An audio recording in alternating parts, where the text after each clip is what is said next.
Star Wars Episode 9, The Rise of Skywalker is finally here. Unlike me, you probably have a life and aren't able to rewatch all 8 films in the Skywalker Saga. So, I'm gonna recap all of them for you in under 15 minutes. First, hit subscribe, be warned there's spoilers ahead, you know the drill. Alright, no more time to waste, here we go.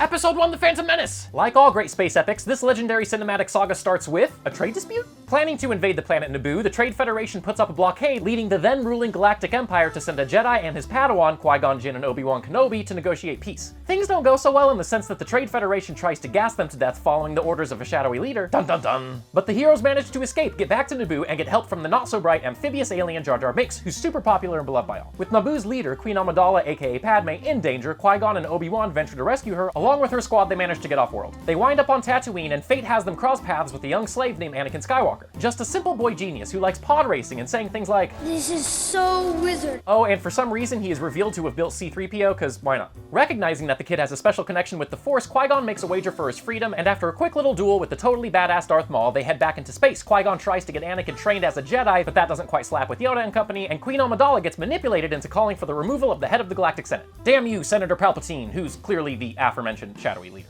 Returning to Naboo, the Trade Federation's invasion begins, and while General Jar Jar somehow leads an army against a sea of droids, and Anakin Mr. Magoo's his way into destroying the droid control ship, Qui-Gon and Obi-Wan once again do battle with Darth Maul. Things go down as follows. Qui-Gon is killed, Maul is sliced in half, Obi-Wan is made an official Jedi Knight, and Anakin becomes a Padawan. Okay, The Phantom Menace is one seriously loaded movie, but don't worry, things eventually get much simpler, just not immediately. Episode 2, Attack of the Clones. It picks up 10 years later with the Galactic Republic once again in distress, this time as a result of a separatist movement led by a former Jedi named Count Dooku. When now Senator Padme Amidala moves to try and approve the formation of an army to help against this threat, she is targeted for an assassination attempt, and the extra security she gets as a result reunites her with Anakin, beginning their star-crossed romance, featuring conversations about why sand is bad. I don't like sand.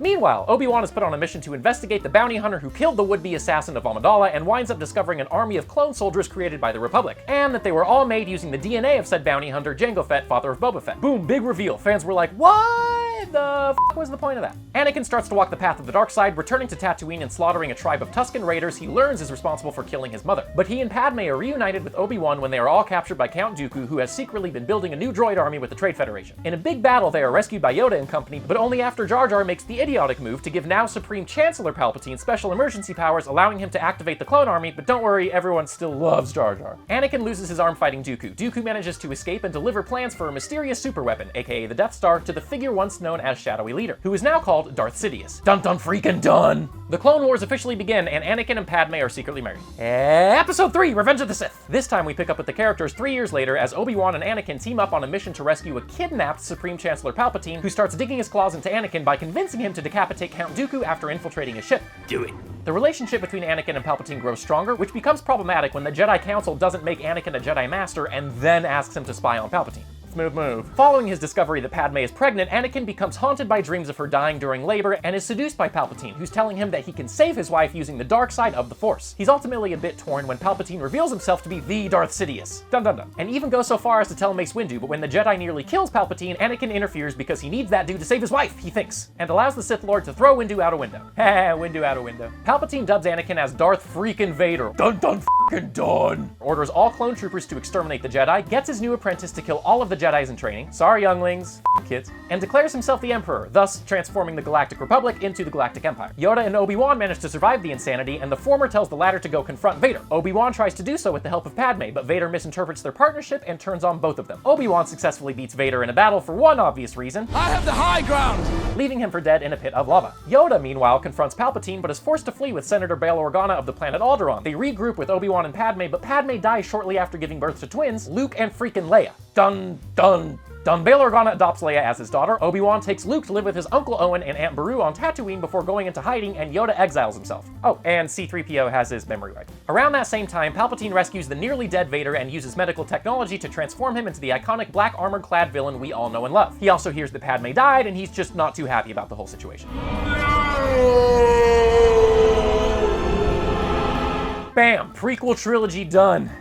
I haven't passed out yet. This brings us to the story that started it all, and also much more simplified storytelling. Episode 4, A New Hope. Now a young adult, Princess Leia Organa is working in secret with the rebellion against the Empire, and thanks to a crew of intrepid spies, she has managed to acquire plans for the Death Star. Hat tip to Rogue One, the anthology film that takes place right before this, where they obtain information of a flaw in the Death Star's design. The bad news is that she gets captured by Darth Vader, aka her totally in the dark dad, within minutes of receiving said plans, but the good news is that she is able to upload them into R2-D2, and R2 and C-3PO are able to get away in an escape pod down to the planet of Tatooine. It's on that planet that they hook up with Luke Skywalker, who has been raised as a farmer but dreams of being a part of the rebellion, and together they save him from his humdrum life by reuniting him with the mysterious Ben Kenobi. Killer job on that secret alias, by the way, Obi-Wan Kenobi. After Luke emotionally brushes off the deaths of the people who raised him and starts fiddling around with his first lightsaber, the crew meets up with smugglers, rogues, and all-around badasses Han Solo and Chewbacca in a local dive bar. They're like, oh, we need a shipping pilot, meh. And Han's like, dope, I need money. Taking to space in the Millennium Falcon, they make it to the Death Star and rescue Princess Leia. Unfortunately, Darth Vader manages to kill Obi-Wan during that time. No!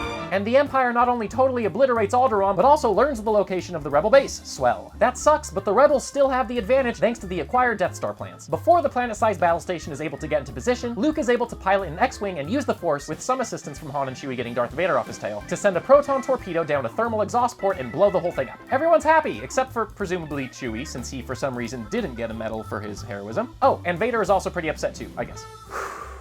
Episode 5, The Empire Strikes Back. It starts with, well, you know, the Empire striking back. The rebels have maintained a base on the ice planet Hoth, but all of that gets wiped away following an invasion led by Darth Vader. Leia, Han, Chewbacca, and C-3PO all get away in the Millennium Falcon, while Luke separates from the team in an X-Wing with R2-D2 so he can follow instructions from the ghost of Obi-Wan to travel to the planet Dagobah. Did I say this gets less complicated? I may have been straight up motherfucking lying. It's on Dagobah that Luke meets Yoda and begins his Jedi training. Meanwhile, the crew on the Falcon escapes the belly of an asteroid worm before flying off to Cloud City to meet with an old friend of Han's named Lando Calrissian. Turns out that wasn't a great call. Lando winds up betraying his friends and tries to turn them over to the Empire, which also leads to Han Solo being encased in a substance called carbonite and given to a bounty hunter named Boba Fett so that he can be delivered to a crime boss to whom he's indebted, Jabba the Hutt. Though first, there is time for Leia to declare her love for him, but he already knew about it. Luke does what he can to try and save the day, and does ultimately assist in helping Leia, Chewie, and C-3PO to safety, but for his trouble, he loses his hand in a lightsaber battle and discovers that the Sith Lord who killed his mentor is, in reality, his father, who is actively trying to turn him evil.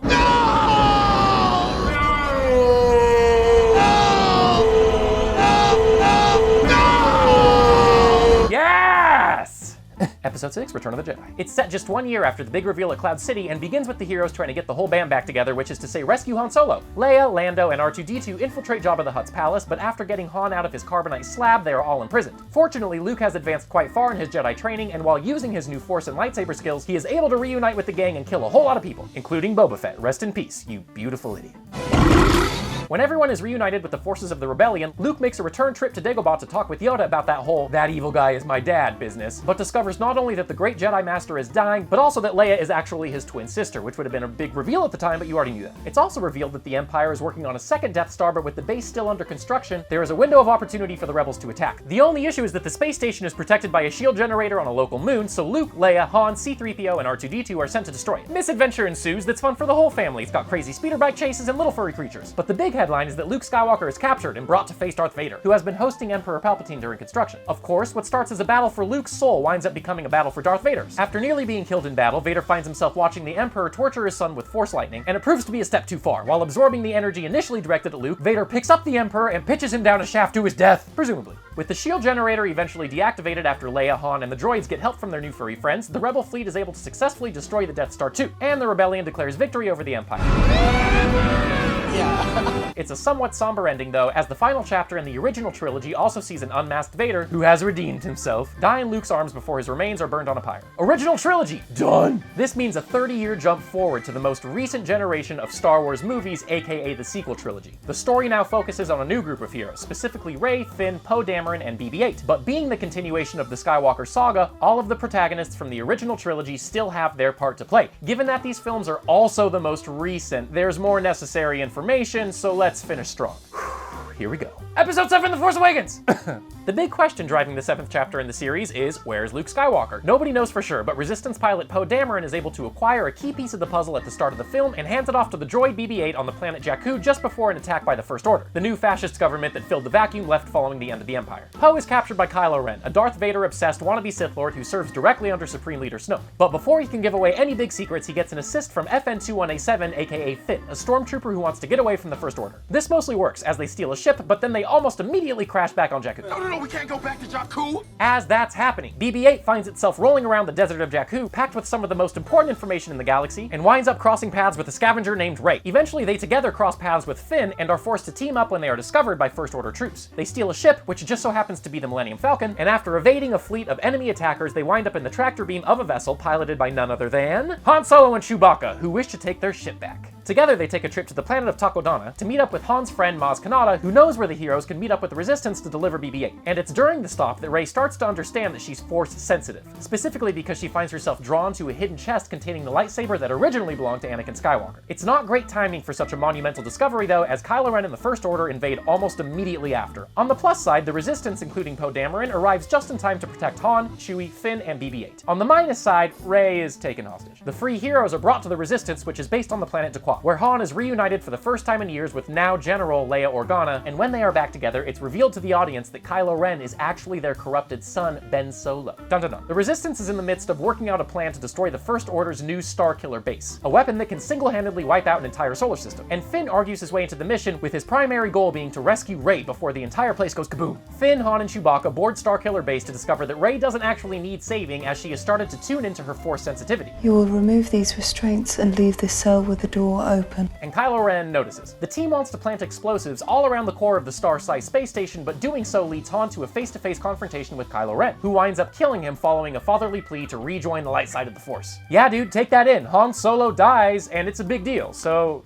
I hope you're paying attention. As the base starts to explode, Finn and Rey both try to have their revenge against Kylo Ren in a lightsaber duel. The former winds up critically injured, but the latter is able to defeat the First Order commander, probably because he was busy monologuing about wanting to mentor her. You need a teacher! Before flying off with her friend on the Chewbacca-piloted Millennium Falcon. Back at the Resistance base, BB-8's piece of the map leading to Luke Skywalker is combined with data stored by R2-D2. Then Rey, Chewie, and R2 head to the planet Ahch-To, where the heroine finally gets to meet the legendary Jedi. Which brings us to Episode 8, The Last Jedi. It picks up right where we left off, and that meeting doesn't go super well. Rather than Luke being amazed to once again be reunited with his father's lightsaber, he simply chucks it away, not wanting anything to do with his old life. While it's not immediately clear, it's the start of an important new chapter for Rey, who starts embarking on her path to become a Jedi. While Rey tries to get the crotchety Luke Skywalker to both mentor her and return from isolation, the Resistance finds itself in serious trouble. Their numbers are dwindling, and it's revealed that the First Order has the capability to track their ships through hyperspace. Oy vey. When a new officer, Vice Admiral Amilyn Holdo, takes command of the Resistance fleet and formulates a plan for escape, Poe Dameron finds himself doing a bit of rebelling against authority and teams up with Finn and a maintenance worker named Rose Tico for an alternate mission. Maz Kanata provides details of how they can deactivate the First Order's trackers, and it involves connecting with a man named the Master Codebreaker on the gambling planet Canto Bight. This plan goes awry when Finn, Rose, and BB-8 are arrested, but it does put them in contact with a mysterious man named DJ who agrees to help them out. This alliance works for a while, as DJ does get them off Canto Bight and to where they need to be on the main First Order ship, but then he totally sells them out. For a minute, it seems like the Resistance is doomed, until Poe Dameron, after getting all macho, discovers that Holdo had a functional operation going the whole time. During all of this, Rey has been making some fascinating discoveries about what happened with Luke Skywalker in the 30 years prior to the events of The Force Awakens. For a while, Luke was teaching students in the way of the Jedi, but found trouble when trying to instruct young Ben Solo, who was very gifted at a young age in the ways of the Force. The son of Han and Leia was being corrupted by Supreme Leader Snoke, and for a moment Luke considered killing him, a moment that Ben witnessed, thus it turned him to the dark side. This account conflicts with the one given to Rey by Kylo Ren, who is mysteriously able to communicate with her on Ahch-To. We eventually learn that the connection is essentially a trap laid by Snoke, hoping that he can draw Rey into his team as well. This is successful in that he does wind up luring her to his ship, and he and Kylo Ren do start emotionally breaking her with the revelation that her parents were nobodies who abandoned her as a baby. But things don't really go Snoke's way from that point forward, as Kylo Ren assassinates his master and teams with Rey to kill all of his guards. He's like, "Hey Rey, you're important to me, so let's build a whole new world together." Still though, this isn't enough for the heroine to join Team Darkseid, and she manages to escape just before Holdo executes a last-minute final move in her plan, crashing into Snoke's ship at light speed and totally destroying it. A scene which notoriously has one of the best soundtracks of all time.